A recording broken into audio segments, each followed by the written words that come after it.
traditional SEO bots where they're crawling through, they're navigating, so they're kind of more trying to summarize and get a better overall perception of what you're talking about. And I think at this point, they're definitely crawling a lot more than Googlebot as well, so you kind of just need to be careful and know how much they're hitting your website and things like that. You definitely want them on your site because the traffic source is going to continue to grow, but at the same time, you also kind of want them to only be crawling relevant paths.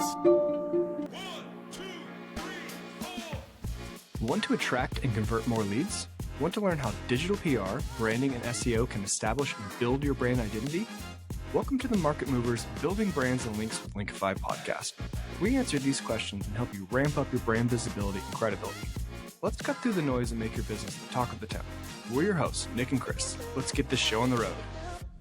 Welcome to the Market Movers podcast. Today we are joined by Peter Rota, a no BS technical SEO and enterprise strategist who scaled results at Hub International, Buy-Sell Ads, YouTube, and analog devices, blending sharp execution and modern workflows like APIs, automations, and custom GPTs. I'm excited to get into this one. Welcome to the show, Peter. Yeah, I'm excited to be here. Thanks. Definitely always happy to talk SEO. All right, Peter, it's great to have you on. Let's start with AI bots. So at a simple level, who are these bots? ChatGPT bot, Perplexity bot, what are they trying to do when they go to your site? They're just trying to really better understand your content and kind of summarize it versus traditional SEO bots where they're crawling through, they're navigating, so they're kind of more trying to summarize and get a better overall perception of what you're talking about. And I think at this point, they're definitely crawling a lot more than Googlebot as well, so you kind of just need to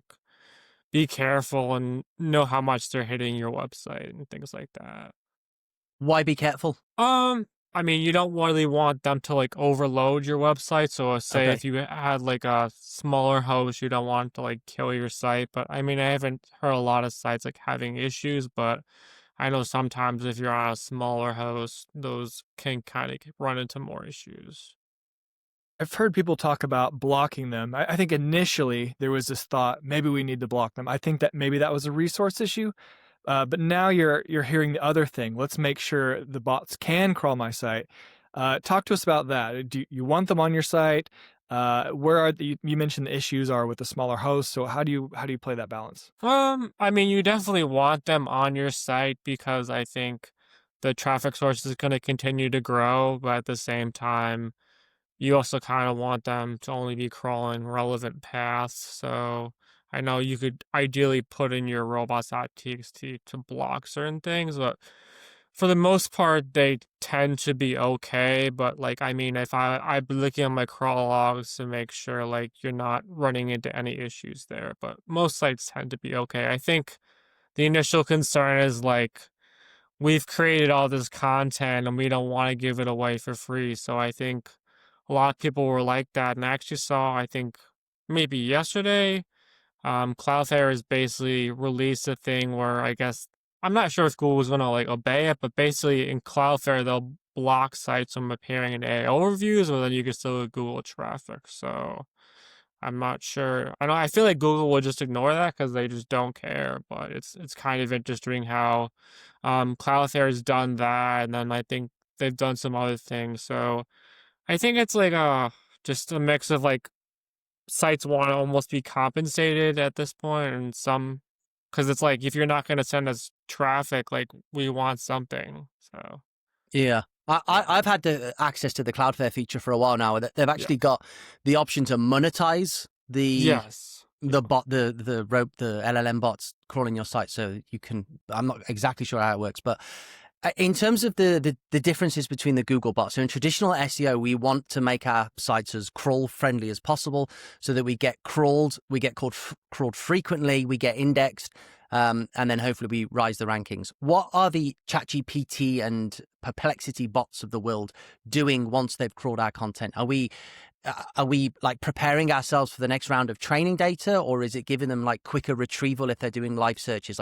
Do we know how it works? I'm still reading up a ton on about that, but I think it's just kind of better understanding what your website is about and kind of how that basically helps someone answer their queries. But I know a large amount is basically mentions and how you're talked about on the website as far as your USP and things like that. And obviously there's like traditional SEO things, but I think it's mostly both of those. And I think um a lot of consensus too, because it's like if Google or sorry, the AI always sees you cited next to certain brands, then they'll generally start to associate you with that. So it's some elements of SEO because I know at least Rand Fishkin a while back talked about co-citation, co-occurrence. So I think it's just understanding it's more time to better understand what a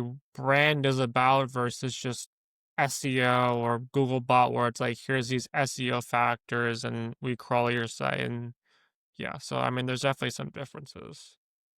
Okay, so let's go over maybe the basics. If you're a company who wants ChatGPT, these other LLMs to find you, to reference you, you're not concerned about them just summarizing your content because you offer a product or service. So all of this is aimed at discoverability. What are the basics? What should you be doing to make sure that these bots can go to your site? Is there maybe an 80-20 of things that people should focus on? Yeah, I mean, you definitely want to make sure that they're able to crawl it. So if you are using JavaScript, ideally you would want to be using server side. I don't think they can actually crawl server side, but basically you want to make it some way where they can see the content. So I know there's a service called prerender, and basically Mm. they show you kind of like a static version of the page, so I'd be using something like that.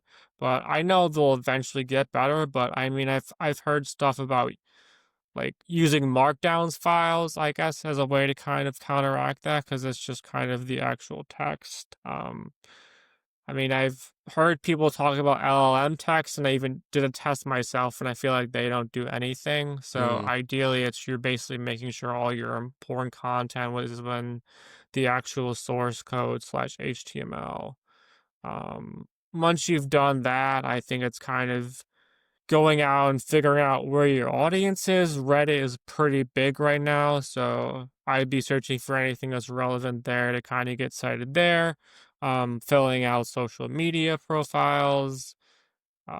Listicles are pretty big now, so ideally, if you're like a SaaS brand, for example, you might try to be included in one of those lists. You talked about Yeah. a JavaScript, but let's say someone who's on like WordPress, Wix, one of these more like a local business. If they've got their SEO plugin, they got their sitemaps, is that going to cover most of it, or are there things that you now need to do that were maybe outside of those original SEO tasks? No, I mean that should work as far as them crawling it. I think more once you get on the website is more like traditional marketing where it's really selling yourself as far as like how Mm. you are uniquely different than the other brands. And obviously they kind of go into like headings and all that stuff, but that's more SEO. But I think it's generally like they're smart enough at this point, I think, to kind of understand how to crawl the site. But like I mentioned,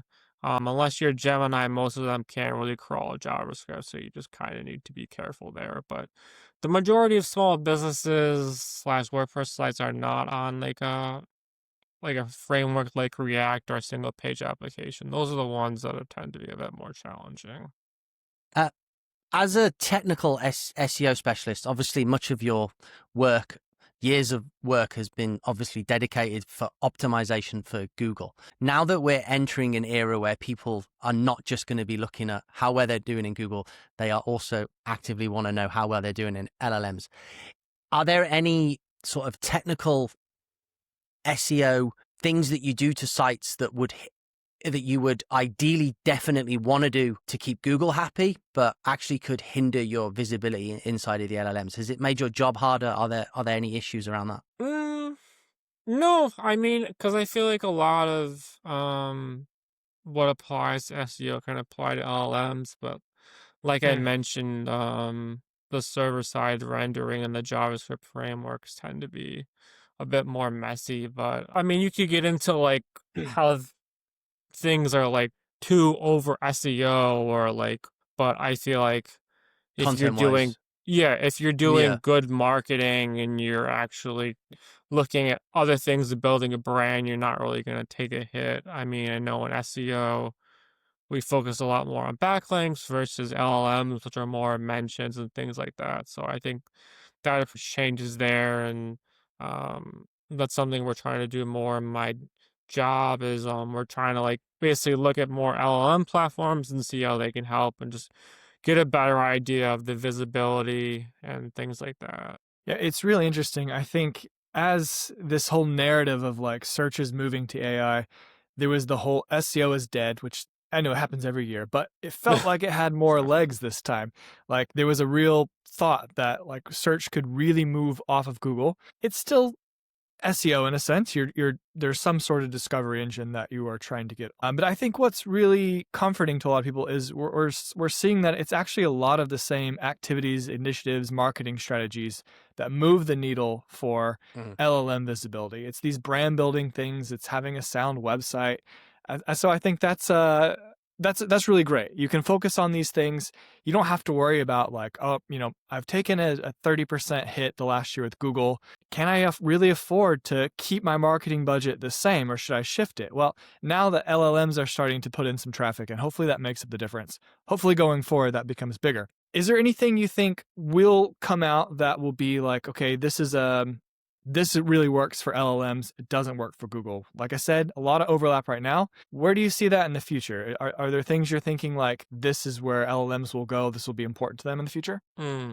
That's a good question. I mean, I think it's kind of related, but I think we'll actually get a better consensus maybe of why sometimes things rank well or are cited in ChatGPT. Well, things that rank high in search engines aren't always transferring to maybe LLM rankings. But as far as like the future, I think it's just being the source, being the most well known, making sure people are talking good about you on the website.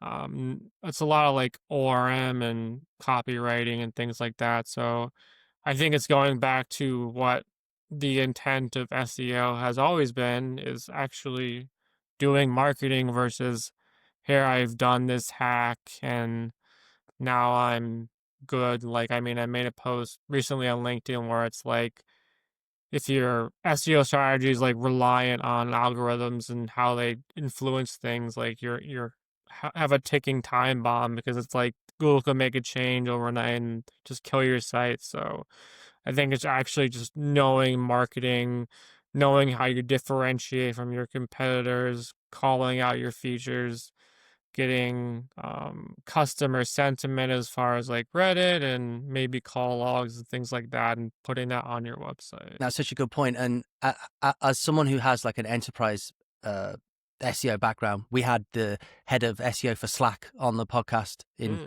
recent months, and I think it becomes a different ball game for these enterprise guys. They're not doing these short-term quick win hacks where they're reliant on the algorithm, and that's because they are fully established brands, isn't it? And that's what you've been talking about throughout this interview so far. It's traditional marketing and building brand. Would you say that's fair? Yes, and I think the thing with enterprise, and I deal with it myself, is there's a much more longer approval process, and it's not always what's the best SEO technique. It's what can we get buy-in on, what can we get approval for, and kind of conveying why things are important. So, yeah, I mean, enterprise as much as like SEO is important, it's like you still need to convey why it's important and what you're doing. Yeah, definitely. It's definitely like a throwback, old school marketing, building a brand. Yes. So I think that's probably good for most companies anyway. Okay, one thing I wanted to ask about that we skipped over, schema markup. A Yes. long time ago, this was like a big thing, and then it became very standard in SEO. I feel like I'm hearing more about it now because of LLMs. Is this important? What are the important aspects of this? Yeah, I mean, I'm really mixed on it as far as the actual impact. I mean, for SEO, I think schema definitely has an impact on rich results, but as far as beyond that, I've really not seen a ton of effort. But I mean, for LLMs, I've heard things, but then I've also heard where they chunk it and won't actually get the full data. So I think it's kind of like a nice to have at this point. I wouldn't say it's like you need this or you're not going to rank, but I mean, we've basically made some updates to our schema, some page templates to kind of help AI more. But I think if we could get more definitive results that it's actually used by AI and they're using it, I think we'll get there. But I think it's another thing where it's like a nice to have, but it's not going to like make or break you. Yeah, I love that. If we had more insight, like this is why it's so wild westy at the minute, because like you have so much in your toolbox as a traditional SEO. You can use Search Console analytics, you can look at things like, add costs on bidding on keywords. There's so much data which you can look at and then see your results of your efforts. How are you, or how do you feel we should be looking at our AI visibility outside of Google AI overviews? Like how is that being done? Will it ever be able to be done? As far as like tracking it or Yeah. I mean, I wouldn't say 100%, but I'm pretty sure Google's never going to give anyone the breakout data in Search Console of AI overviews. But I think the point is understanding the visibility and how you're being talked about versus ranking, which I feel like is kind of a misnomer because you can ask ChatGPT the same thing in very similar ways and it'll give you two different responses and rank things differently. So I think the most thing is just how LLMs think of your perception, and then if you have to kind of updating that and changing things there. But I think with LLMs, it's more obviously more visibility. I mean, we've seen that they don't send a ton of traffic, so it's kind of changing the buyer's journey. So it's like maybe this person saw me in an LLM and ultimately they converted through search. So I think it's more of a visibility channel versus like I guess, performance channel. Yeah, that's a great point. When you search for something, you actually, I've searched for the exact same thing right after and gotten completely different answers. So it's going to be really difficult to track, I think. And to speak to your point, I do exactly that. If I find I was searching for something today in my something specific in my local area, they gave me 2 recommendations and I just copied and pasted them into Google, then clicked on the site. So I'm sending direct traffic from Google for a brand that was surfaced to me in an LLM, which is interesting. I imagine a lot of people do that. That's one of SEMrush came out with a similar study where a lot of people are using LLMs in conjunction with Google. Or I saw another study where it's like people will find information in the AI overviews, but then they actually manually visit the website. So I mean, a lot of like the behavior, everyone's figuring it out right now, but I'm hoping eventually we'll get to a part where like maybe it's more, I wouldn't say it's like more permanent, but a better idea of just how we can actually factor everything out. Because I feel like everyone's like kind of like running blind right now, just figuring out on the fly. I think it'll have to be looked at differently. Like you won't ever be able to have full attribution for this channel. It'll be something like podcasting. Like you just don't know where people first heard of you, and then they went to Google and searched for you, or then they went to your social account. It's going to have to be one of those activities. It's like we've invested in it. Is the business growing? And it'll be a little bit hard to track, I think. Yeah, I think that's the problem with kind of going back to enterprise SEO, where it's like the people that are paying the budget, they want to like track everything and they want to know the exact reason. And I think it's just hard because like the cycle is so long now, and LLMs do another like boomerang or change into it where it's like now you have this and it's like how does that play into it, and it just keeps changing. Yeah. Really, really interesting. Okay. How important do you think, because we see this a lot, that especially when I'm making searches, especially if it's for stuff that is like constantly evolving, ChatGPT in particular loves to provide, and Perplexity, very recent sources And especially if I'm making much more in-depth searches, so much longer sentences, it will start pulling from very recent, well, it will show me it's a very recent YouTube video as one of its cited sources, or a very recently active Reddit thread, or a very, very recent piece of content. I heard a great tip the other day from someone in this space saying that like a great way to influence these results is to have very hyper targeted content. So you could be talking about like legal law firms specializing in personal injury in Texas, September 2025. So it's so current and recent that you've got a real high chance of being pulled. Is that what you're seeing? Is that a good idea? I mean, I think just based on the amount of traffic, it's not worth it, but based on that search alone, it could be worth it, because if you get that client, maybe they make like $50,000. So I think it just really depends on, is it worth it for the value of the client? Because, I mean, even we've moved beyond that in search, where it's like, oh, this search has maybe like only 50 searches a month, but it converts super high and it's valuable. So I think it's kind of weighing what is the conversion worth versus just the pure content alone and just creating it for LLMs. So this is a matter of just prioritizing. These are the services we're going to get ultra specific. We're going to have the visible date, update it frequently. Does like Chris was saying, the visibility, or sorry, the freshness of the content, how do they determine that? Do you need a visible date? Is there best practice for that? I'm not sure, at least for LLMs. I know for SEO, I think sometimes they do use the XML sitemaps as well as schema and then what's published on the website. But I do not know what they use for LLMs.